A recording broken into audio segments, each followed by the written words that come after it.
Trending ang pangalan ng GMA sexy actress na si Kim Domingo sa X matapos lumutang na siya raw ang bagong babaeng mapapabilang sa cast ng FPJ's Letter Batang Quiapo.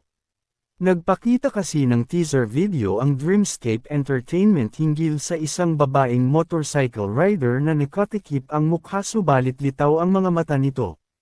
Sa ganda ng mga mata nito at puti ng kutis, partida may takip pa ang fez. Ang mga lumutang na pangalan ay sina Jessie Mendiola na kakapirma lang ulit ng kontrata sa ABS-CBN at Star Magic, at si Kim Domingo nga. Bagay na usap-usapan naman sa X. Si Kim ay 7 taong nasa pangangalaga ng Kapuso Network, at ang huling proyekto niya ay Startup PH, na pinagbidahan nina Alden Richards at Bea Alonzo. Umani naman ito ng iba't ibang reaksyon at komento mula sa netizens. Ipapasok sa BQ tapos another love interest ni Coco, tapos di magtatagal. Matetegi sa show at di na rin masusundan ang project sa DOS.